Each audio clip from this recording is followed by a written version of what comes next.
Assalamualaikum warahmatullahi wabarakatuh. Hari ini kita melanjutkan kembali materi database. Minggu lalu kita sudah membahas sampai ke bab ERD lanjutan. Jadi ERD-nya sudah selesai ya. Tinggal nanti adalah bagaimana kita akan mengkonversi ERD yang kita buat ke dalam bentuk tabel. Jadi gini, kemarin selama 4 pertemuan pertama Anda kuliah database, yang Anda lakukan itu kan dua hal. Satu, desain dari narasi yang panjang sekali, itu ada sekian poin narasi, informasi yang Anda dapatkan dari klien Anda yang meminta untuk mendesain database. Misalkan narasi atau informasi tersebut kemudian dikonversi dalam bentuk entity relationship diagram untuk melihat hubungan keterkaitan antara entitas yang ada dalam narasi yang Anda punya. Selain Anda mempelajari bagaimana membuat ERD, Anda kenal istilah entitas, atribut, relasi, terus konversi dari sekian narasi deskriptif menjadi bentuk ERD. Setelah itu Anda juga mempelajari secara mandiri. Di bagian praktikum Anda belajar tentang SQL, di mana SQL yang Anda pelajari itu bagaimana Anda membuat database, menghapus database, membuat tabel, menghapus tabel. Lalu untuk minggu ini mungkin menginsert data dalam tabel. Oke, jadi itu yang sudah Anda pelajari. Untuk minggu ini minggu ini sama next week kita akan pelajari apa sih kaitan antara dua hal tadi, antara ERD yang Anda susun sebagai bentuk pengejawantahan dari dunia nyata atau bentuk abstraksi dari dunia nyata yang kemudian Anda konversi dalam bentuk ERD. Apa hubungannya dengan tabel-tabel di MySQL yang Anda buat? Kaitannya apa sebenarnya begitu. Jadi mulai minggu ini yang akan kita pelajari adalah itu. Untuk minggu ini yang kita pelajari apa tentang definisi database relasional. Terus minggu depan adalah aturan-aturan bagaimana kita menghubungkan atau mengkonversi antara database ERD atau entity relationship diagram yang kita punya dalam bentuk database relasional. Jadi dari diagram ERD, seperti ini yang akan ini nanti gimana sih kalau kita konversi dia dalam bentuk database relasional. Apa hukum-hukum yang berlaku, apa aturan yang berlaku di sana begitu. Bagaimana kita konversi ini menjadi tabel, berapa tabel yang akhirnya kita punya, ada berapa intinya berapa tabel sih yang kita punya, dan tiap tabel itu key-nya yang mana, terus atributnya apa aja gitu. Oke. Next question is, apa sih database relasional itu? Untuk pertemuan kali ini sudah saya siapkan materinya di Elena, di bawahnya ERD lanjutan, mengenal database relasional. Sedikit pengantar bahwa model basis data relasional itu diperkenalkan oleh E.F. Code. Dia orang US kalau nggak salah. Model ini adalah model yang paling banyak digunakan dibanding model basis data yang lain. Kemudahan dalam penerapan dan kemampuannya mengakomodasi berbagai kebutuhan pengelolaan basis data merupakan alasan mengapa model ini lebih populer diterapkan. Karena kita sudah akrab duluan sih dengan model ini sebenarnya. Sejak kita SD pun sebenarnya sudah dikenalkan dengan dasar model ini. Nanti saya tunjukkan. Sekilas pengantar, siapa sih Edgar F. Code? Dia adalah bukan orang US ya, orang Inggris, orang UK yang kerja di IBM dan memperkenalkan relational model for database management. Dia yang ngenalin basis teoritis untuk relational database dan relational database management system. Yaitu hasil kerja yang sangat bersumbangsi sampai gini. Jadi impact factornya memang benar-benar luar biasa. Sampai sekarang pun kita masih menggunakan database yang ditemukan di medio tahun 70-an itu. 60-70-an. Iya, begitulah kalau Anda jadi saintis. Kalau Anda punya apa ya, punya asar atau punya bekas dari pekerjaan Anda yang kemudian diikuti oleh banyak orang, itu benar-benar kontribusi yang luar biasa untuk dunia ilmu pengetahuan. Ya, ini bisa Anda baca lebih lanjut tentang AF Code di sini, termasuk eh, publikasinya yang penting. Ini kalau nggak salah, The Relational Model for Database Management. Ini bisa Anda cari di internet. Tuh. Ya, apa sih database relasional itu? Sebenarnya database relasional itu sudah Anda pelajari sejak Anda SD. Kata kuncinya kalau kita bicara database relasional itu adalah tabel 2 dimensi. Jadi kalau kita bicara database relasional itu ya database yang terdiri dari beberapa tabel, atau nggak melulu beberapa sih, kalau memang datanya hanya terdiri dalam satu tabel ya hanya satu tabel saja. Cuman umumnya memang kalau entitasnya agak kompleks, datanya tabelnya bisa terdiri dari banyak, lebih dari satu tabel gitu.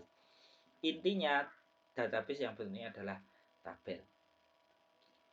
Nah, kata kuncinya ini yang penting Anda pelajari di sini, Anda ingat-ingat.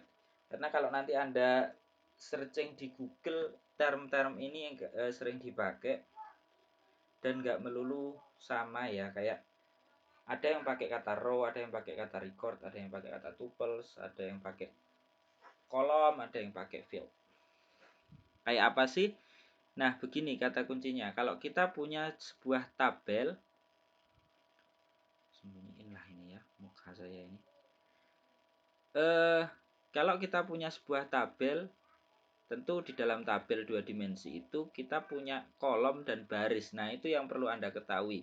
Istilah-istilah dalam database relasional yang paling penting adalah Anda tahu kita punya tabel.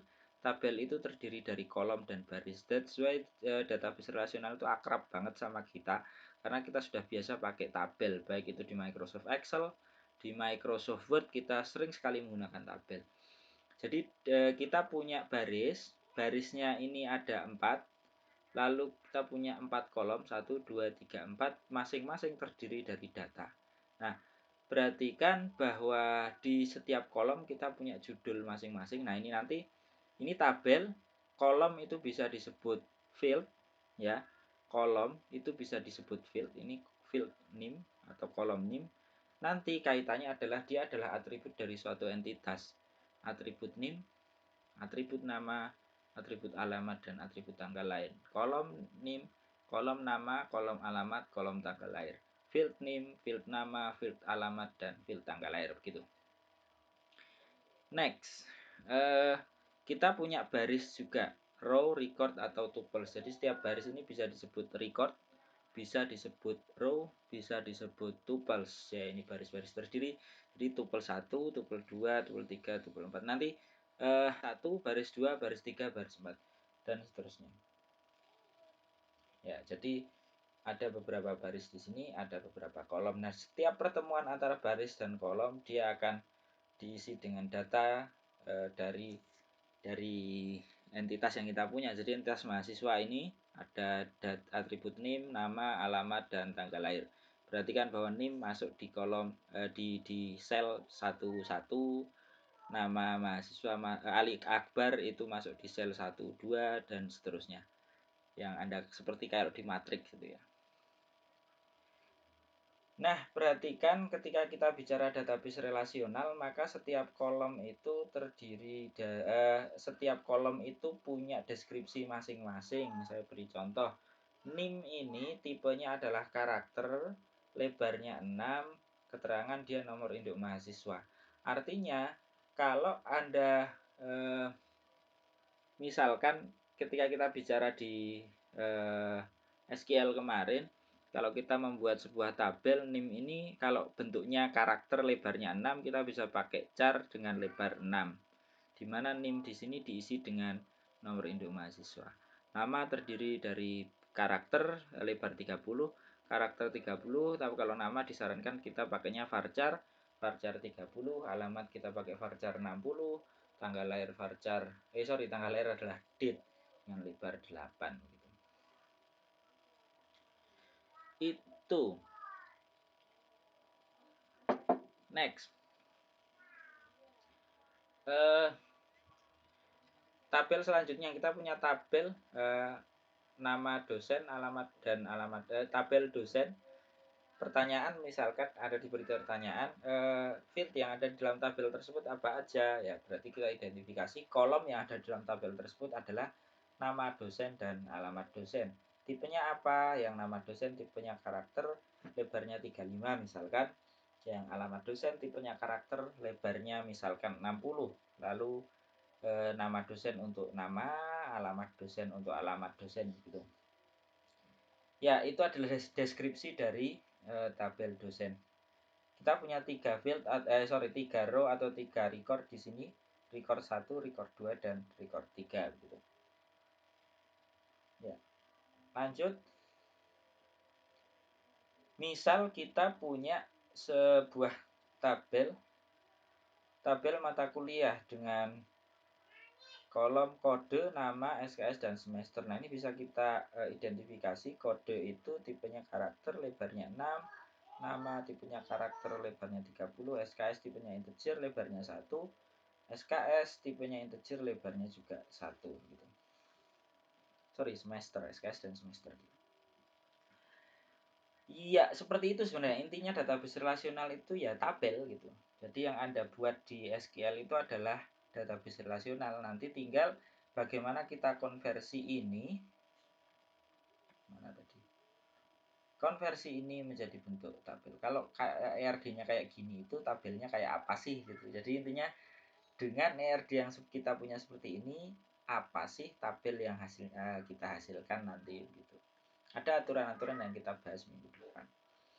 Next, untuk Anda baca secara mandiri database relasional. Nah, ini Anda bisa baca secara mandiri di materi bagian 4 sudah saya siapkan di sana.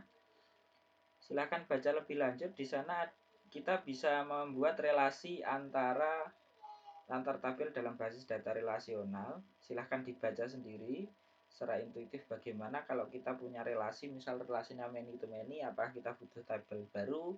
Misalkan relasinya adalah one to many, apakah kita butuh tabel baru atau tidak, dan seterusnya. Ya, itu tugas minggu ini ya, dibaca secara mandiri. Tugasnya bukan tugas terstruktur, tugas mandiri saja. Tidak ada tanggungan untuk mengumpulkan, tapi saya harapkan Anda mempelajari ini secara mandiri gitu.